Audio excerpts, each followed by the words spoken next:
Welcome everybody to the Positive Psychology Hour. My name is Caroline Colas, and I am the Senior Director of Health and Wellness at the Marlene Meyerson JCC Manhattan. Today, we're going to be speaking with Jennifer Groves about I'm Tapped Out, Resilience for the Long Haul. As we head into the winter season, having discovered limits of surge capacity, how do we proceed for the long haul with COVID-19? Many people report feeling depleted after months of coping with the pandemic and other global stressors, not to mention that the holidays are upon us. Join us to discuss strategies for daily resilience and those we employ for larger life traumas. We're going to discover ways to gain a fresh perspective for the long haul. Jennifer is a life coach and career coach specializing in positive psychology. In addition to coaching individuals, she's dedicated to facilitating well-being on a large scale, both in organizations and in communities. Prior to becoming a coach, she was a teacher and a school leader for 20 plus years, creating learning initiatives and leading professional development to enhance personal growth and benefit school culture. She holds a BA from Northwestern University, an MS in education from Bank Street College of Education, and is a Whole Being Institute certified positive psychology coach. Welcome to the call, Jennifer. Thank you so much. You were going to frame for us what we're going to be doing today? Yes, I know. I'm ready to dive in. We did these little experimental breakouts, so thanks everyone for doing that. So let me just frame what I'd like to cover today and what the plan is so that you know where we're heading and what I hope you'll get out of today's presentation.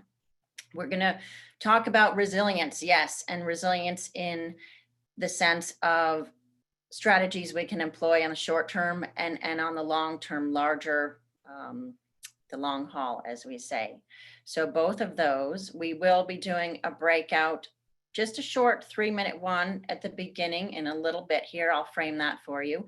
And then one about 2/3 of the way through after I've presented some strategies so you can kind of reflect on those, digest things, and see what is speaking to you, what you're curious about. So 2 short breakouts so we can connect a little more personally with the crowd here today.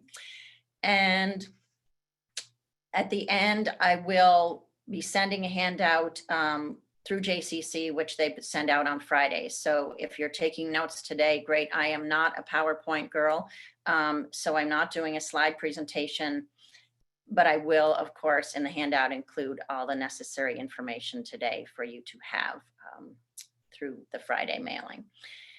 So let's talk about a little early breakout, and we're going to go into small groups of just 3 of us. I was in recently a breakout with 2 people, and I don't think I'd ever been in such a small breakout unless it's a small class. So it was kind of refreshing. So you'll be in a small breakout, and what I'd like each of you to do is just to summon up 2 to 3 words that describe your feeling or experience thus far in the past year and going forward.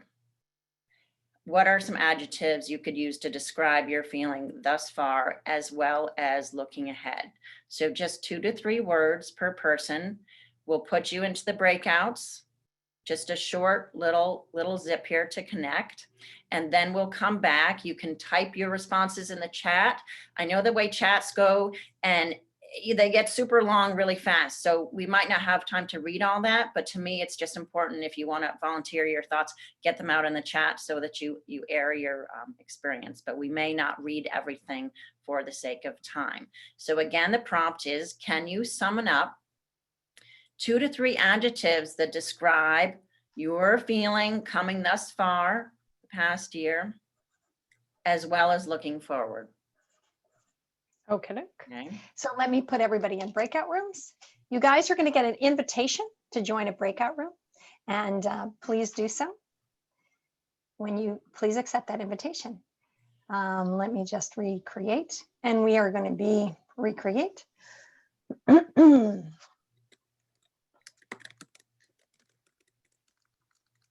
me just do this one more time. Recreate. Oh, I see why that is. I did that wrong. Let's see, we have, give me 1 second. I'm learning that. how to do this. Mhm. Okay. I want to create 27 breakout rooms.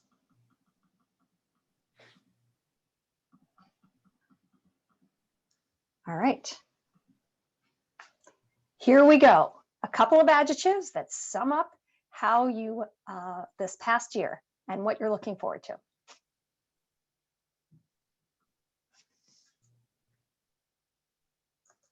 Okay, so I will not go, correct? Correct. And what's the prompt that you want me to use? I put it in the chat, 3 words to describe your experience the past year and also looking ahead.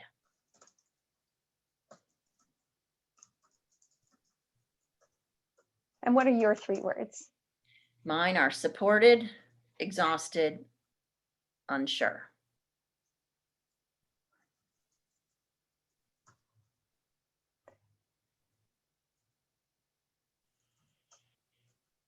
So we'll bring people back after 3 minutes. Does that work? Sure.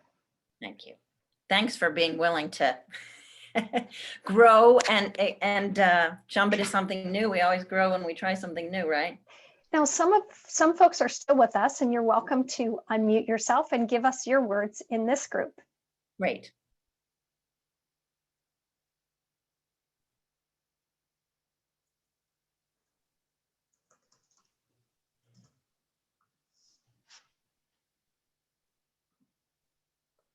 Okay, so anybody in our group here that wants to unmute themselves and share with us?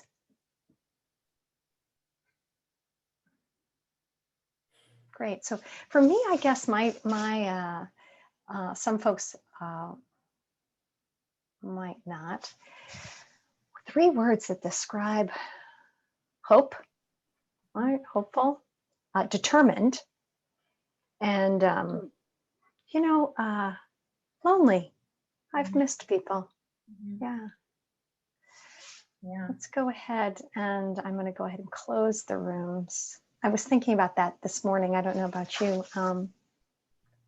How sometimes I'm in my home and I'm on Zoom all the time, but I'm not actually interacting with people physically, like, at the store or anything like that. And I miss that. Yeah.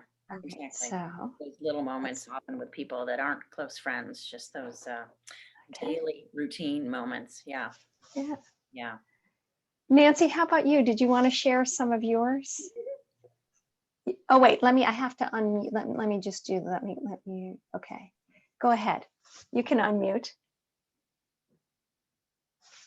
Let me ask you to unmute and see if that will work. There you go. What were your 3 words, Nance? Giving and empathy. Nice, nice. And does anybody else want to unmute and share their words?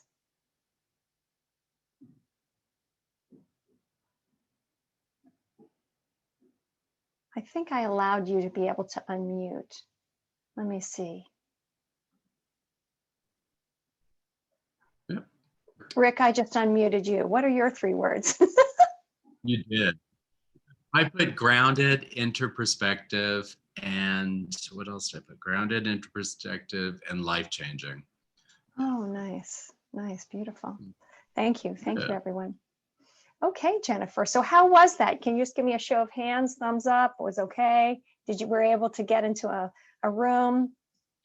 Okay, good, I'm seeing everybody. Yeah, put into the chat if that didn't work for you. You don't have to unmute yourself, and I will help you next time. All right, Jennifer, back to you. You need to unmute. Oh, Go ahead. Yeah, go ahead. I just unmuted you. okay. Thanks. Reading through the chat and thinking of what I've heard some of you offer up and along with the adjectives I chose for myself, this is a lot of there's a paradox, feeling grounded yet unsure, life affirming yet scared. So this idea, this paradox is often part of resilience in that, like, we can hold We can hold the pain of the world and the healing in the same, in the same zone. And it brings to mind a concept which many of you may be familiar with, of kintsugi, which is the Japanese bowl, the pottery bowl, right? And this bowl has been broken and shattered, but it has been reassembled, glued back together, and the cracks are lined with gold. So the concept, the idea is that we are broken yet whole at the same time. So I think this idea of holding that is quite helpful at these times, because it doesn't have to be one extreme or the other. This is real, that we can be broken and whole at the same time. And that's what I'm sort of reading. And if you read over people's response in the chat, that these are the types of phrases that we're getting. Sure, let me read a few of them. Worried, fear, tired, heavy, dismayed, disappointed, wanderlust ahead. A few people said they were alone in the breakout room. Esther and Cindy, I'll take care of that next time. Great connecting, isolated, alone, and helpless. It was too fast. Good to know, Lois. Thank you. Grateful, resigned, hopeful. Throughout the year, had both sad and hope together. Wow. Yeah, me too. Impatient, resourceful, and active. Lonely, fatigued, and worried. Grounded, grateful, and enlightened. Hopeful, pathetic, and frustrated. So it is very much what you were talking about, Jennifer, this paradox of holding both. And I think that was one of the things that struck me about positive psychology, is that, especially resilience, is that I can be broken but whole at the same time. Can you talk more about that? Well, I think it goes back to the notion of holding all the emotions, and letting those be. And then a quote negative emotion is not really a negative emotion. I mean, it might be a heavy emotion to experience, but what does it bring us, and how can we also examine it with a little of detachment? How can we handle our emotions and our experiences with a little more perspective and skill, and use tools to move through them, so that we don't get swept away by things, so that we have a little more agency in how we are managing our lives, and building that agency, self-efficacy. So I think it's that idea that's real, that's reality. Often in grief, they talk about, this oscillation of you going into a moment of grief, and then you come out of it to look at the sun outside, or take a great walk with your dog, or do something in the garden. So you're holding both of these experiences, and you're giving yourself a little hope and respite from the harder stuff. So it's holding both those experiences. Yeah, I was talking with Maria Serwa, or she was talking with us, and during the graduation process of the Whole Being Institute, which I just completed. And she was talking about, since the pandemic, she's had, and maybe some of you have felt this, just an underlying sadness that she's had. But at the same time, she can hold in one hand that she feels that. She says she's not sure if it's because of the state of the world, her concern for the planet, or what it is, or that she's living with so many young people who are in their 20s, everyone's back home. And she's looking at the world through their lens as well. And there some of them are quite anxious about what's the future going to be. But at the same time, she is holding the moments, as exactly as you said, Jennifer, for laughter and, enjoyment of the moment, of exercising or walking outside with her dog, or connecting to a friend. And I think that's what you're talking about, right? Is that there's room for both. And actually, in reality, both do exist at the same time. Mm-hmm. Right. And there has to be room, because then we have the path through, those moments, like you're saying, of, walking the dog on a beautiful day, and being with a friend outside. Those let us know that there is a path through. So those are important to hold. Referring back to a lot of the positive emotion work, those pieces to bring in to allow us that hope. And we had some comments Ellen was saying, the ability to increase, reframe the past, and use tools for resilience. Yeah, beautiful. And I was talking, Megan Madonna was telling us about this story about, we've heard what fires together wires together, right? But then, well, why do things wire in the first place in the brain? Like what fires together in our brain, everyone wires together. In other words, it gets stronger. But what activates that firing? And it turns out, and I know Dr. Sherry Kelly's on the call, is what we focus our attention on is what activates that circuitry, right? So it's really important to hold both and to be able to have that capacity, increase our capacity to notice the good, while at the same time not pushing away or pretending that there isn't some real challenges. Mhm. Mhm. Yeah. Yeah, and that reminds me of appreciative inquiry, and then I'll get into some of my strategies here that I wanted to talk about today. But appreciative inquiry is, framing things in a way that you want to go. So you construct that positive direction of things, or that openness. So, a couple weeks ago, they did a breakout and they said, okay, you've got 3 minutes to list all the things you have in common with this other person. So automatically you have things in common, you see. And so it's just that way of framing things that you're already halfway there, So let me dive in today, and we can go back and forth with some great summaries by Caroline and some questions and dive in a little deeply. But like I said, I've got some kind of overarching themes I want to talk about, and then some more hands-on day-to-day strategies, because I know a lot of people like to think about a bigger concept. They might chew on for a longer period of time or be curious about, and many people like something that they can use tomorrow morning, so or try. So these overarching ideas, I have 5 of them. The first one is reflection. So these are all strategies that you might employ in like a bigger way. So the first is reflection. And I think, back when I was in grad school at Bank Street, people always said, learning is in the doing. Learning is in the doing. It is in the doing, but learning, a wise professor said to me, is in the reflection of the doing. So I think this distinction is very important to recognize. And how do we reflect? Do we journal, which is often a very, very tangible, popular way to reflect? Do we take time at the end of our day to sort of go through the events and ask ourselves questions? Do we come through after a period of months like now and say, where have I been? How have I been strong during this time or happy during this time? And how might I go forward differently? So when we reflect, it gives our brain the opportunity to pause and examine our experiences and our observations. Okay, we pause amidst the chaos. We get to untangle these things, and we consider multiple possible interpretations. Pardon me for reading a little. And we create meaning, and that meaning becomes learning. Okay. We slow down. We adopt maybe a mindset of not knowing and being more curious about our experiences. And we go forward with that learning in mind. So reflection is the first of those. How do you reflect? What questions do you ask yourself?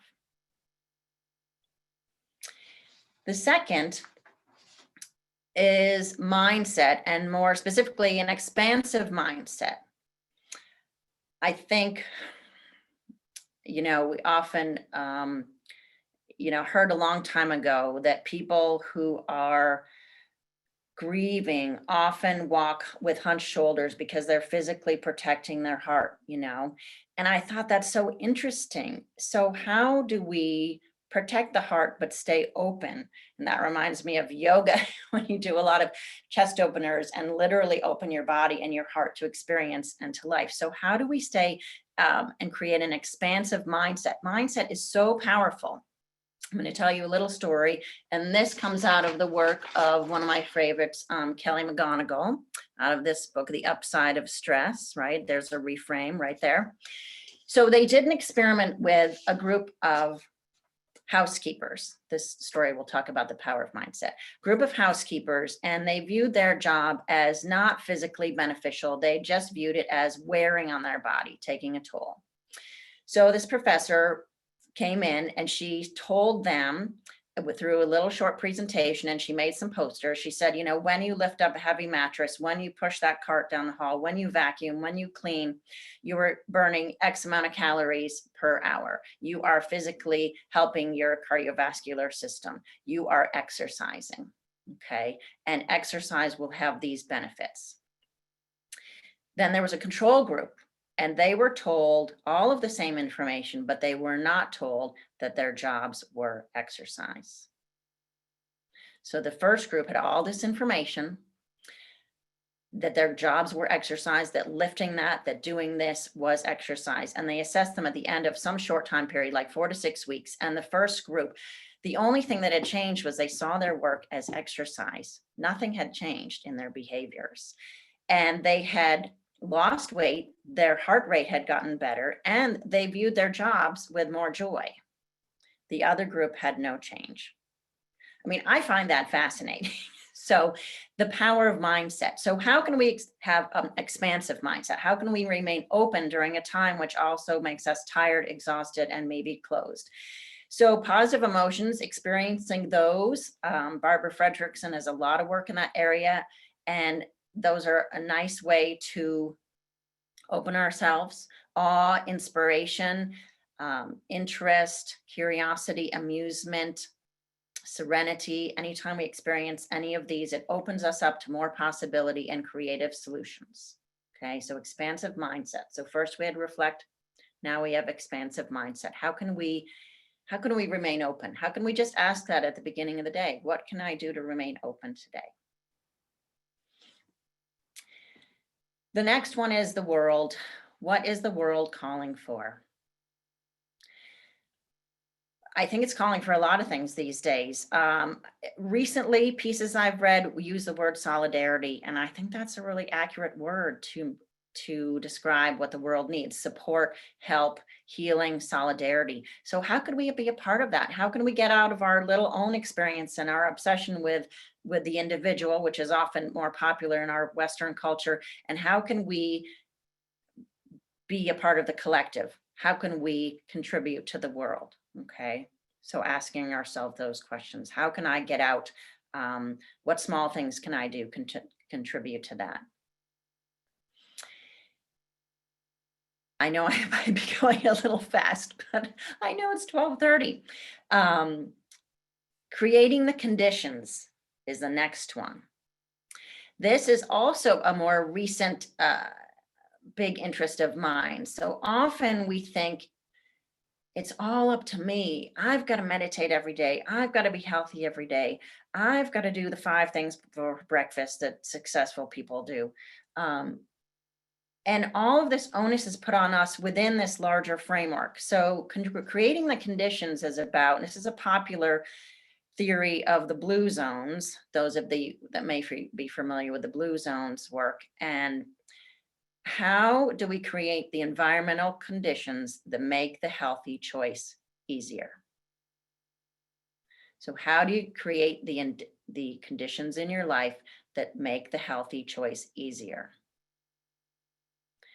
So an example is, I have a dog and he needs a lot of exercise, and I love to walk too. But I can tell you that there is no way I would have been outside every day in March and April when I lived in Colorado if it hadn't been for him. So that is a condition in my life. That's a part of my infrastructure, right? Sometimes these things are an external accountability. Sometimes you can look at the work of Gretchen Rubin, who talks about the 4 tendencies.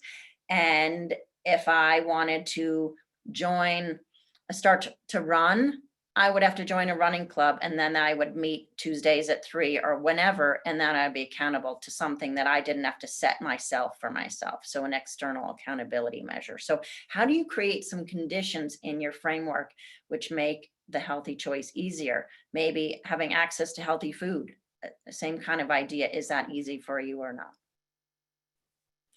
And the last of these 5 bigger overarching concepts is winter. We're entering, we're approaching the shortest day of the year. We're approaching the typically colder, darker season, and we are approaching that psychologically as well with the pandemic and everything that's going on. So how do we learn to view the darkness as our friend instead of the darkness being typically viewed culturally as maybe an evil, hard thing, something to just get through? How can we befriend that? There's a new book out called Wintering, just came out in November. Some of you may have seen it. Here's the cover. It's kind of a light salmon. Wintering, the power of rest and retreat in difficult times. Yes, Huga Elaine, exactly. So in this book, Catherine May talks about when she's feeling low and overwhelmed and how she had moments of helplessness, and it always seemed to spur her to travel north. She said, I have a kind of boreal wanderlust, an urge toward the top of the world where the ice intrudes. In the cold, I find I can think straight. The air feels clean and uncluttered. I recognized winter and I greeted it and let it in. Nature shows me that survival is a practice. So in the viewing of winter, how can we learn from darkness? How can we embrace it? Yes, Elaine wrote in the chat, I think you pronounce it Huga, right? Or Huga, the Danish concept of being cozy and convivial inside. How do we learn to tap into what winter has to offer us and renew and rest during this time and pace ourselves so we can enter spring in a better way? So the 5 again are reflecting, nurturing an expansive mindset, often helped by positive emotions. What is the world calling for, and how can we be part of that and connected to that? That's, we know, you read, this is an enlightened group of people. I know we read every day how helping and volunteering can help our well-being and contribute to that. Creating the conditions, so how to create the environmental conditions that make a healthy choice easier. And lastly, winter. How do we look at winter with a reframe of a way that we can grow and nurture ourselves? So before I go into the shorter strategies, are there any, Caroline, do you have any comments or clarification or any comments? Yeah, I just think it's, I want you to talk a little bit more about wintering. I think that that's an amazing reframe, right? I don't know if that's, Yeah, I think it, does that work for you? Do you find that to be true? Well, I always read, I don't know where I read it, you read these things. Years ago, I read, it's like, okay, spring, you're bursting out. Like in winter, you don't start any new projects because you just kind of hold the course and you renew and refresh. And in spring, you're ready for a new project. In summer, you're just living the project. In fall, you're letting things, fall away. You're holding things less tightly. The leaves are dying. You follow that seasonal description. And then in winter, you come in and you tend to the inner self. So forever, I've thought that way. I grew up in Vermont, so I grew up with lots of gray days, and I feel lucky because I have low expectations of the weather. I'm used to that. I'm not that type A person that's gonna, run through the snowstorm. Probably, maybe. So I think just following those and not fighting those. How can we say? Yesterday morning I woke up, I lived in Colorado for 20 years, so I'm having a hard time with embracing December with no snow. And right now I'm with family in the southwestern part of Virginia. And I woke up to snow yesterday. I knew it would melt by lunch, but it just I felt like a little kid. It just boosted my mood. So how can we embrace the gray? What does that give to us? Can we still go outside and walk and see the clouds, or what can we gain from that time that will help us thrive? Right. And I hear what you're saying is almost moment to moment, like, because the brain has a negativity bias, right? We're trained to walk outside, notice the beautiful snow, then realize, oh my goodness, there's the tree that's fallen down. That's going to block. I'm going to have to pick that up. You know what I mean? If it's blocking the road. So it's constantly coming back to the positive emotions that you were speaking about. oh, wait a minute, that's true. And it's also quite beautiful outside. So how can I look at the problems that I'm noticing, but also reframe it in a way that gives me life, gives me energy, right? It makes me feel like I can manage it, right? Mhm. And I hear you saying that. For me, with winter, it's managing the cold. I don't know if anybody else finds that. It's just managing being physically cold. And I think you said something really interesting was, I have low expectations because I was used to gray days. What if we, how do we balance that? I don't hear you saying lower your expectations, but I do hear you say that there's a certain maturity in saying, wait a second, it's winter. It's gonna be gray, right? Mhm.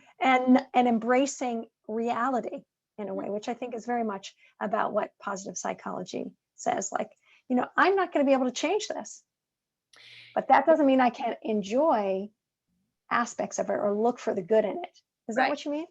Well, and I think, the practice is not waiting for the sunny day to go for a walk. The practice is walking every day, regardless, even if it's 10 minutes, even if it's 5 minutes, right? So maybe you walk longer on that sunny, great day, but that's part of, and I know I go back to the dog thing, but gosh, dog owners, you have to go out every day, right? Even for a little bit. So I think it's the consistency to me rather than the length or, that sort of thing. But, and it's the practice. Beautiful. I think the way that you outlined those 5 strategies, I think it just reframes it for me in such a beautiful way. And as Dr. Sherry Kelly, who said on the call, is there is a bioevolutionary reason why we winter both seasonally and psychologically at times. This has also to do with a survival mechanism. And I've heard many nutritionists say, and I Right. think somebody mentioned it in the chat, that, during the winter, it's time to eat stews and hearty vegetables. And if we look at what's available, we actually want to follow the seasons and follow nature in Yeah. a way. It can support our system. Exactly. Exactly. I think looking at David's response, it's important to recognize that thoughts about winter can be a self-fulfilling prophecy. It's depressing because we're told we're supposed to be depressed in winter and low and yes, and those kinds of things. So how can we reframe using that positive psych tool of reframing it, in a different way and realizing the learning and the growth that can come out of times like this. And people are Right. putting in these the smell of the fireplace, the comfort food, how does winter nurture us in many ways if we can articulate that. So just kind of turning that on its head a little bit. Yeah. Hot chocolate. Because the world needs it, right? So do you want to So- do a breakout room, or do you want to do the shorter No, what I'm strategies? going to do next is, so those are my big overarching, big pieces. And then I want to go into some little kind of hands-on, fun, quick strategies that people might tap into. And then we'll go into a breakout, at which point people can articulate, hey, I'm curious about this, or this brought up this for me, or I'm going to try X, Okay, So beautiful. let me run through these. I'm going to go through maybe a little quicker because they're short. These will be on the handout. Some of these, like I said, and it's all about what works for you. This is not, you have to do X. This is, hey, what speaks to me? Maybe nothing does. But what works for you? Pick strategies that work for you. Everybody's different. Okay. So a couple of these are a little bit more abstract, and then I have some tangible ones. All right. Okay, the first is assembling your crew. Okay, who's in your crew? Who has your back? Who cares about your well-being and your growth? Who is there for you? Who's the friend that you can call at 2 a.m. when you're having a really hard time? We don't need many of these people, but we do need at least one. So who is there for you? And how are they there for you? The second is, how are you there for yourself? I really like that one. It taps into the self-compassion part of things. How are you there for yourself? How do we not just let life come at us, but how do we kind of step back? The third is asking, what could I do? Cognitive flexibility is a big hallmark of resilient people. So this flexibility of not what should I do, but what could I do? Well, I could automatically opens me up to possibilities, right? What could I do? The next is knowing what I can control and what I can't control. Another big hallmark of resilient thinkers, what I can control versus what I can't control. And the last of this little chunk, and then I've got a few others, is perseverance, another hallmark. I never thought I was the type of person who persevered. In the VIA strengths assessment, perseverance is like 18. And I thought, oh, that's terrible. I need that. So I learned to bring it up in my strengths and to focus on it more because I knew I would need it. And that's the beauty of the strengths framework, as you know, is that you can nurture strengths that are lower on your list and bring them to be higher. So perseverance, how am I persevering? So identifying your crew, who's there for you? How are you there for yourself? Asking, what could I do? Knowing what you can control and what you can't. And perseverance. So now the last little set, and I know I kind of swore I wouldn't give too much content, but I feel like I am. So I hope it's flowing all right for people and you're grabbing onto a few things. I think when you get the handout too, that'll help at the end of the week to reflect. Okay, there are 6 of these. So we have 1, saying no, reminding yourself. A lot of you probably do that, setting up boundaries. What am I going to say no to? What don't I have the energy for today? The second thing is saying yes. What am I going to say yes to and be open to? A couple of months ago, a friend said, well, we're running a storytelling workshop. Would any of your friends be open to that? Who can you think of? And I said, oh, I don't know. And she said, well, what about you? And I said, oh, I don't know. I don't know if I want to do that or if that's my thing. And I thought, well, I'm going to do it. It ended up being this hugely satisfying part of my winter and a very connected experience over Zoom and wonderful. So what do we say yes to? What do we take a risk with? Okay, the next one is the pausing, the 3 breaths. And that's an easy one. I like the quick, easy ones. We allow ourselves to center and we take 3 deep breaths. And that pause that's so common in, Dan Siegel's work, many people's work. We can slow our breathing by taking a deeper inhale. Often I think we focus on the exhale. I'm not sure about you, but I like that deeper inhale. Okay, last couple here. So real-time resilience, this comes out of the work of Karen Rivich from Penn Resilience Center. And the real-time resilience skills, if you go to my website, which is jengrovescoaching.com, I have a little free handout with all the real-time resilience skills from her. I'm just going to share 2 of them today. So one is the reframe. We've already referenced that today. Important. We come around something from another side, a different perspective. And we have a sentence starter which says, well, a better way or a more accurate or a more helpful way to look at this. Okay. Oh, I've got this thing with JCC today and it's stressing me out and there are going to be a lot of people on the call and I've invited friends and family and I'm feeling stressed. It's the first big thing I've done in a while, right? How do I reframe that and say, well, a more accurate way of looking at this is I'm going to get to dive in for a full hour with people from all over the country who celebrate growing and learning and moving forward. So the reframe, a better, more helpful or more accurate way of looking at this is, and then you fill in your blank. The second real-time resilience skill after the reframe that I like is the contingency plan. Anytime our backup is up against the wall, we have no options, that doesn't make any of us feel good.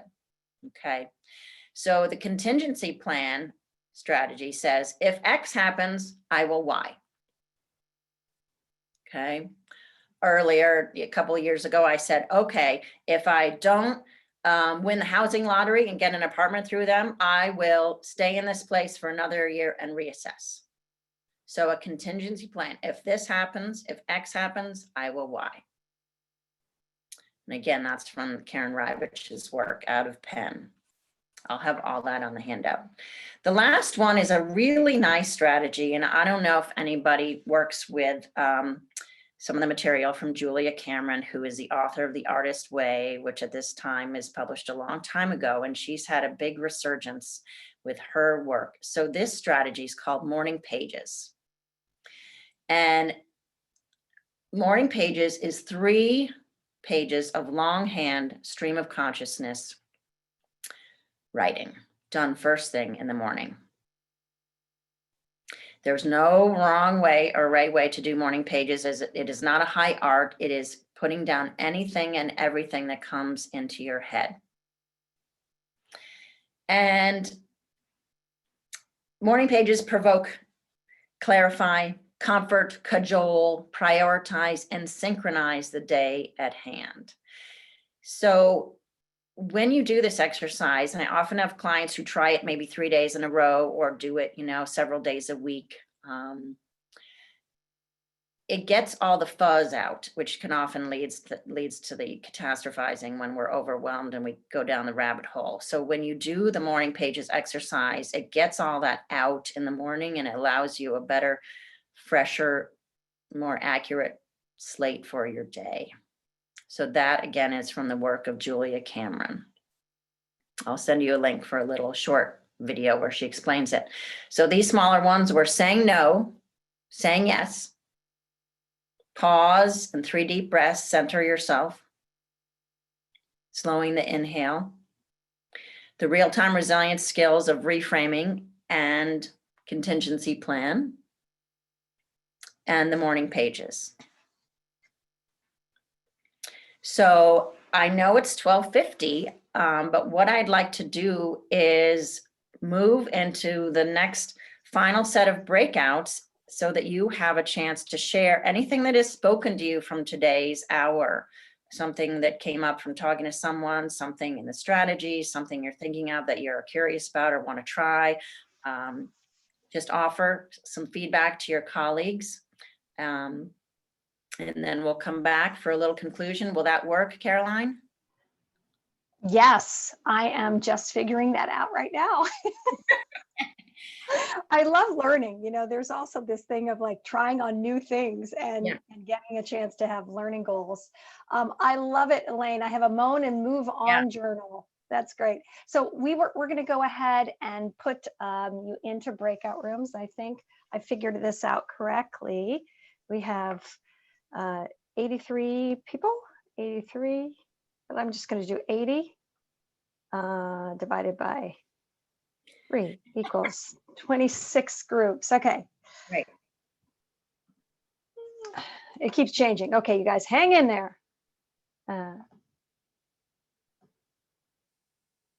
Okay. Let me do this one more time.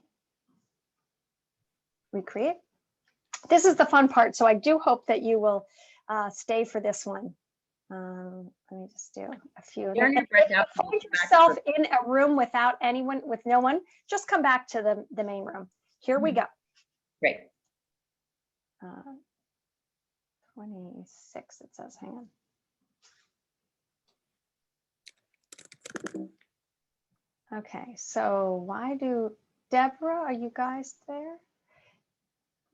Unassigned, why is that? Okay. I might move to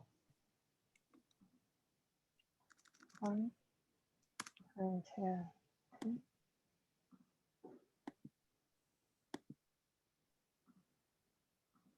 Oops.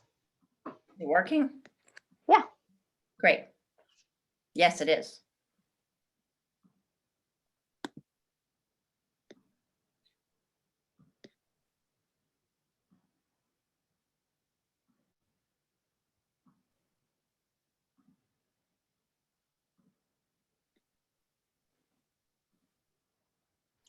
All right. And what would you like me to put as a prompt? Is this, I don't know if it's working because it says 23 participants. Like maybe it's going down. I don't know. Oh, yeah. All right. Some people, let me just join. Yes.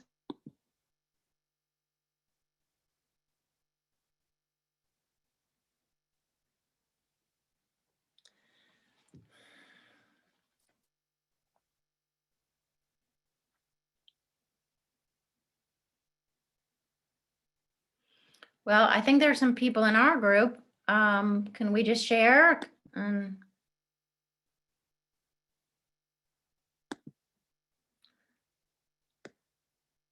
If you want to raise your hand, I can probably unmute somebody. Yay, unmute. Unmute. Okay, I unmuted Ivy and Deborah and Ann. Any other hands? Hi, there was no one in my breakout room. Is this our breakout room now? Yes, we Yeah, weren't, we'll I just- was alone too. I was alone also. I love when Caroline said she looks at new things as exciting. And I appreciated what you said, Jennifer, about reframing. It's funny when I'm asked to respond or perform or do anything, like even a breakout room, I find I have a tinge of anxiety, like, oh, am I going to be enough? Am I going to get it right? Am I going to have an answer? Am I going to think? And I love your reframing to say, oh, like a new adventure. And then what comes up for me is the curiosity. So if I use curiosity as a lead, it takes the focus off me. So that's been Beautiful, Ivy. valuable. Yeah. Beautiful, Ivy. That's great. And Deborah, what about you? You know, the thing that resonated for me was the comment about the expansive mindset, because I feel like the last number of months, I've really sort of curled up in, I think that the pandemic feels very long. There's been some stuff going on in my family that I've had to address with my mom being a little bit ill. But I haven't reached out to friends as much. So, and just this morning, I texted a friend I hadn't talked to in months saying, hey, so I thought, oh, let me try to do a little more of that going forward. So that was a good reminder. Great. And how about you, Anne? Do you want to unmute?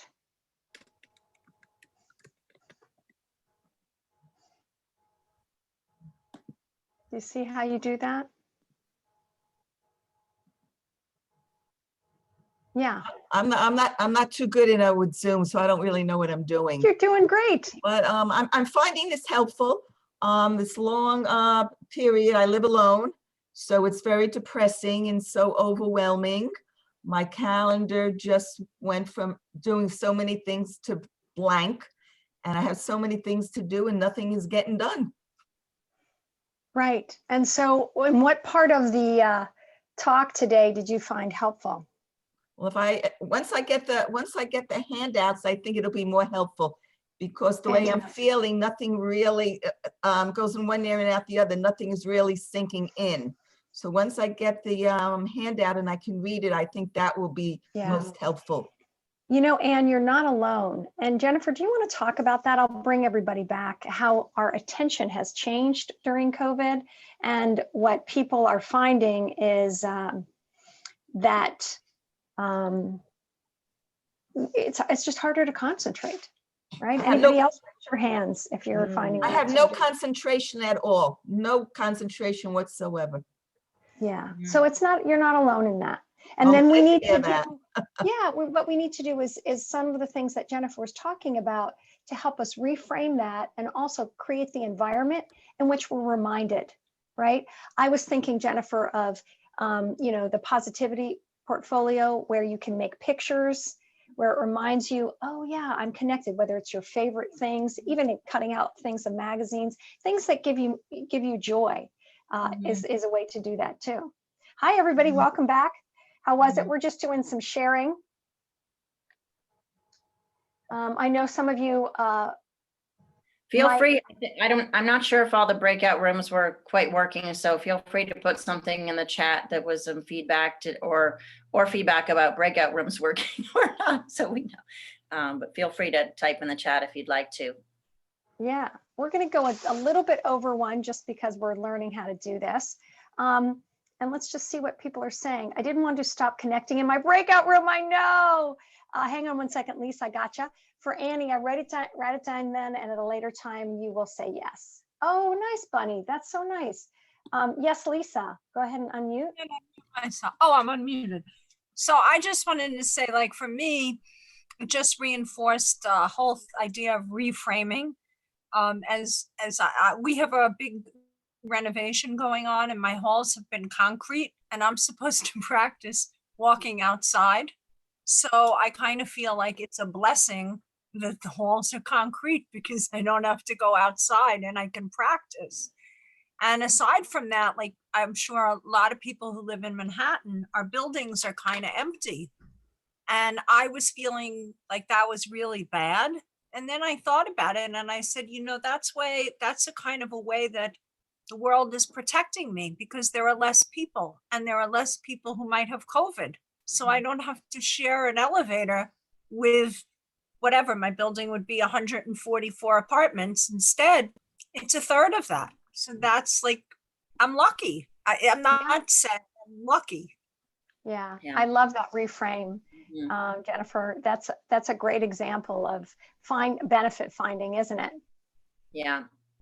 And I think sometimes, if life is dragging us down and we're like, oh, this and this and this, we know that we've got to reframe or else we've just got to survive, right? So we have to bring in those moments of hope and we have to bring in these tools so that we can get through it, right? And that becomes apparent to us.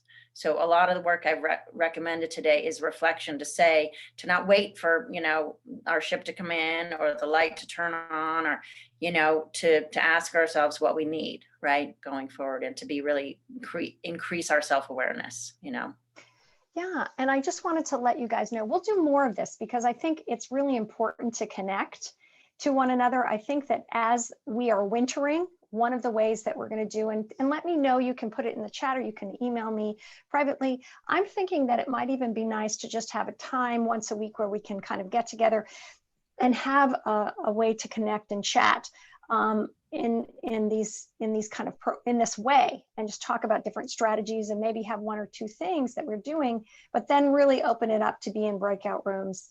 We're evolving as we go. I do want to let everybody know that tonight, I just put it in the chat, Jim McNerney is coming back.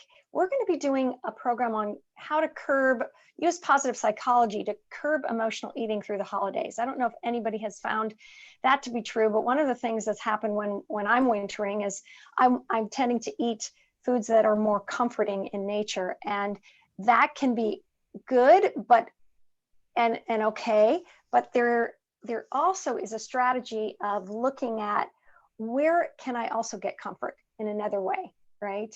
And not things that in a healthy way. I'm trying to reframe that. Maybe you could help me with that, Jennifer. And then have on Wednesday, we have another conference on food, how to fortify your health with food. And then finally, I know some of you have been interested in Thursday's program. What we're going to do, it's the Positive Psychology Hour. We're going to address perfectionism. Is it a Jewish virtue? Is it something we should be actually elevating or not? And those of you that haven't tried our Zentangle Beyond the Basics class, that is a lot of fun. We're going to need to celebrate Lois's birthday on Monday. And then over the weekend, of course, we're going to be working with Chef AJ. Finally, some of you asked me about the Whole Being Institute and what that is, and the SIP program. I highly recommend it. The next cohort is in February, and I've just left a link on the chat so that you could register for that and receive $100 off if you want. Jennifer, would you like to chat at all, or give us some final words to come back to? Yeah, I think closing thoughts are that we need to recognize that we are resilient. Often during hard times when we're depleted, we forget our capacity. So we can remind ourselves of times when we were resilient in a difficult situation. If we tell ourselves those stories and lean into our strengths and summon that up. So recognizing that you're resilient, recognizing your skills, knowing that when you do the daily brave things, it prepares us for the bigger brave things. So the daily practices. And I think just diving into strategies that work for you and connecting like this. I'm so thankful for the JCC having this growing community over these months. I think it's quite powerful. I can tell from being on the number of calls I've been on how important it is to people and how powerful. So I think it's a great example of how to mine the good and lean into hunt the good stuff, Absolutely, absolutely. And I just want everybody to, we're going to take you off spotlight and let's unmute and say, goodbye to one another. All right.